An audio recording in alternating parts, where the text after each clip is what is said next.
सलाम, नमस्ते, सत श्री अकाल। मैं हूं रजा और आप देख रहे हैं रजाग्राफी की अंतरराष्ट्रीय प्राइम टाइम रिपोर्ट, यानी पूरी दुनिया की तमाम बड़ी खबरें सिर्फ एक ही वीडियो के अंदर। बस इसको प्ले कीजिए और भूल जाइए, पूरी वीडियो देखिए और जान जाइए पूरी दुनिया की तमाम बड़ी खबरें। हजरात मोहतरम, ऐसी खबरें आ रही हैं कि मतलब भरोसा ही उठ रहा है कि कब क्या हो जाए। जहां ईरान और रशिया गहरे दोस्त और बढ़िया दोस्त थे, इतने बढ़िया कि ईरान को भारी भरकम हथियार रशिया दे रहा था और रशिया को भारी भरकम मिसाइलें ईरान दे रहा था और इनकी दोस्ती के गुणगान थे। अभी 4 दिन पहले ईरान के समर्थन में रशिया ने बहुत कुछ यूएन में बोला, लेकिन आज कहानी उल्टी हो गई और रशिया को ईरान ने ही धमका दिया। और ईरान ने अपनी वजह से नहीं धमकाया है, अज़रबैजान और आर्मीनिया के मामले में धमकाया है। असल में अज़रबैजान आर्मीनिया दोनों मिले हुए हैं और आर्मीनिया के बाद मिलता है तुर्की और नीचे के इलाके में ईरान पड़ता है। अब एक रास्ता है आर्मीनिया का, उस रास्ते यानी उस कॉरिडोर का इस्तेमाल यूरोप तक पहुंचने के लिए ईरान करता है। मैप से आपको समझा देता हूं ताकि कंफ्यूजन न हो। अब जरा इस मैप को ध्यान से देख लीजिए। देखिए, अज़रबैजान आपको दिख रहा है इस तरफ, सीधे हाथ की तरफ ज़ेंगज़ूर कॉरिडोर है एक।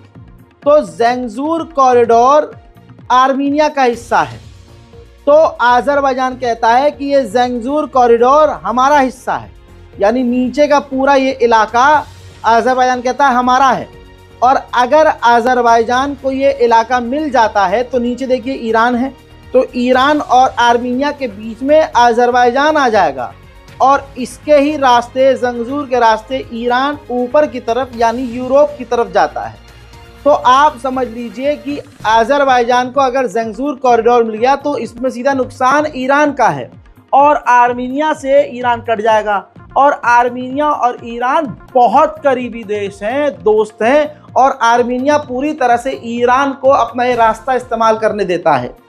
अब ऐसे में अज़रबैजान का साथ देता है कौन? रशिया। तो इससे पहले कि रशिया कुछ बयान दे, रशिया को धड़ल्ले से हड़का दिया ईरान ने और कह दिया कि आर्मीनिया और अज़रबैजान हमारे पड़ोसी हैं और पड़ोसी की ज़मीन हमारे लिए ज़रूरी है, उसकी जो अखंडता और एकता है हमारे लिए ज़रूरी है। ज़ेंगज़ूर कॉरिडोर आर्मीनिया का है, अज़रबैजान का नहीं। और दो देशों के मामले में अगर रशिया चाहता है हमारे और तुम्हारे रिश्ते ख़राब ना हो तो रशिया इस मामले में ना बोले, वरना हमारे रिश्ते काफ़ी बेहद बल्कि ख़राब स्थिति में जा सकते हैं। दोस्तों, इसके बाद कहा जा रहा है कि ईरान और रशिया के बीच तनाव पैदा हो गया है। उधर डोनाल्ड ट्रंप ने तो ऐसी बात कही है कि पहली बार उसके बयान से ईरान को फ़ायदा हो सकता है। डोनाल्ड ट्रंप ने अपनी स्पीच में कहा है कि अमेरिका ने रशिया और ईरान पर कड़े प्रतिबंध लगाए, चाइना पर भी प्रतिबंध लगाए, लेकिन ये लाइव एग्जांपल है कि चाइना पूरी दुनिया में बिजनेस कर रहा है और तेजी से तरक्की कर रहा है। लाइव एग्जांपल रशिया और ईरान है। दोनों पर, ईरान और रशिया पर कड़े प्रतिबंध के बाद भी ये सामने है कि दोनों ने ग्रोथ किया है, दोनों की करेंसी अच्छे लेवल पर बढ़ी है और दोनों तेजी से तरक्की कर रहे हैं। और इन पर पाबंदी लगाने का नुकसान डॉलर को ही हुआ है, यानी रशिया और अमेरिका पर पाबंदी लगाने से डॉलर ही कमज़ोर हुआ है। तो डोनाल्ड ट्रंप के इस बयान से अनुमान लगाया जा रहा है कि अगर डोनाल्ड ट्रंप जीत जाते हैं तो ईरान से कई सारे प्रतिबंध को हटा देंगे। अब डोनाल्ड ट्रंप के ईरान के फायदे वाले इस बयान के बाद ईरान ने भी क्लियर कर दिया कि भाई साहब, अमेरिका के राष्ट्रपति चुनाव में हम कोई भी टांग नहीं अड़ा रहे हैं। वहीं पाकिस्तान ने ईरान को सफाई दी है कि गैस पाइपलाइन हम अपने तरफ की इसलिए पूरी नहीं कर पा रहे हैं क्योंकि इंटरनेशनल सैंक्शंस हमारे लिए बड़ी मुसीबत है, यानी अंतर्राष्ट्रीय लेवल पर हम पर पाबंदी की जो तलवार लटक रही है उससे हमें बड़ा नुकसान हो सकता है। हज़रात मोहतरम, ये आप देख रहे हैं रजाग्राफी, हमारे मेन चैनल पर आप ये हमारा वीडियो देख रहे हैं, लेकिन हमारी दुनिया की तमाम बड़े बड़े अपडेट्स के लिए हमारा दूसरा चैनल रजाग्राफी अनस्क्रिप्टेड मौजूद है, जिस पर हर 2-3 घंटे में लगातार अपडेट आ रही है। तो मेरे दोस्तों उस चैनल को भी जाके सब्सक्राइब कीजिए। और रजाग्राफी पहली बार उन लोगों के लिए अपॉर्चुनिटी लेके आया है जो छोटे मोटे बिजनेस कर रहे हैं और उनकी प्रमोशंस नहीं हो पा रही है। 4 साल में कभी हमने कोलैबोरेशन नहीं किया है, ना हमने कभी किसी को प्रमोट किया है। तो मेरे दोस्तों इस तरह से आप हमारे वीडियो के अंदर एड, जी हाँ एडवर्टाइज अपने ब्रांड के लिए कर सकते हैं। और ठीक इसी तरह से वीडियो के साइड बार में भी आपके प्रोडक्ट और कंपनी का एड हो सकता है, एडवर्टाइज हो सकता है।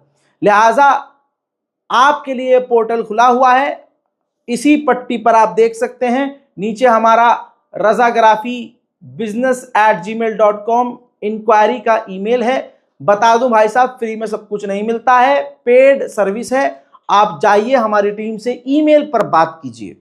अब आगे बढ़ते हैं। उधर चाइना सिरदर्द तो बनता ही जा रहा है। चाइना ने अपने शिपयार्ड, बोहाई शिपयार्ड, जो परमाणु शिपयार्ड है जहां पर चाइना की परमाणु शिप तैनात होती है और वहां पर आती है, खबर यह है कि उसने अंदर ही अंदर अंडरग्राउंड उस शिपयार्ड का एरिया बढ़ा दिया है, साइज बढ़ा दिया है, जिसकी वजह से चाइना के अगेंस्ट, यानी जैसे भारत है, अमेरिका है, इन सब के लिए मुश्किल खड़ी हो सकती है। एक लंबे समय के बाद म्यांमार का एक अपडेट जान लीजिए। म्यांमार में एक बार फिर से खतरनाक नरसंहार की संभावनाएं बढ़ चुकी हैं। म्यांमार की मिलिट्री ने हवाई हमला अपनी ही जनता पर करके 11 बेगुनाहों को कत्ल कर दिया है। वहीं म्यांमार की जो जनता मिलिट्री है वो भी कमजोर नहीं है। ये तस्वीर देखिए, म्यांमार की आम मिलिट्री ने, यानी जो आम जनता ने मिलकर फौज बनाई है, उसने म्यांमार की ऑफिशियल, यानी म्यांमार की ऑफिशियल मिलिट्री हेलीकॉप्टर को मार गिराया। उधर मेरे दोस्तों बांग्लादेश का भी हाल बेहाल है। बांग्लादेश में खतरनाक बाढ़ की वजह से 71 लोगों की मौत हो चुकी है और लाखों लोग बेघर हैं। उधर बांग्लादेश की नई सरकार पूरे बांग्लादेश को बदलने के लिए सोच रही है। जैसे बांग्लादेश का झंडा बदला जाए, बांग्लादेश का राष्ट्रगान बदला जाए, बांग्लादेश की हर वो चीज बदली जाए जो अब तक जैसी थी चलती आ रही थी। बांग्लादेश की नई गवर्नमेंट ने कहा है कि बांग्लादेश नया अफगानिस्तान नहीं बनेगा। हालांकि भारत के कट्टरपंथी बांग्लादेश पर इसी तरह के इल्जाम लगा रहे हैं कि बांग्लादेश बिल्कुल कट्टरवादी है, लेकिन बांग्लादेश का बयान साफ क्लियर कट है कि हम अफगानिस्तान यानी तालिबान जैसे अपने मुल्क को नहीं बनने देंगे। उधर भारत ने बांग्लादेश से कहा है कि अपने मुल्क से हमारे मुल्क अपने बांग्लादेशी लोगों को भेजना बंद कर दो। वहीं भारत ने अपनी शक्ति बढ़ाते हुए अग्नि 4 मिसाइल का सफल परीक्षण करते हुए कामयाबी हासिल की है। इस मिसाइल की रेंज 4000 किलोमीटर है, जो कि काफी खतरनाक है और 1000 किलो का ये विस्फोटक लेकर जा सकती है और ये चांदीपुर उड़ीसा में टेस्ट की गई है। वहीं मेरे दोस्तों मालदीव एक लंबे समय के बाद भारत के आगे नरम पड़ा है और भारत और मालदीव की नई गवर्नमेंट ने डिफेंस और इंडियन ओशियन अपने इलाकों को लेकर आपस में बात की है। इस वक्त भाई साहब फ्रांस का जो नाइजर है वो अमेरिका और फ्रांस पर बहुत भारी पड़ा है। अमेरिका और फ्रांस की सेना को भगा भी दिया है और वहां के जो लीडर हैं उन्होंने फ्रांस से कहा है कि 65 सालों तक जो हमारे मुल्क में लेकर आपने लूटा है, अब उसको कैश में वापस कर दो। उधर चाइना ने 10 सैटेलाइट और अंतरिक्ष में लॉन्च कर दी है।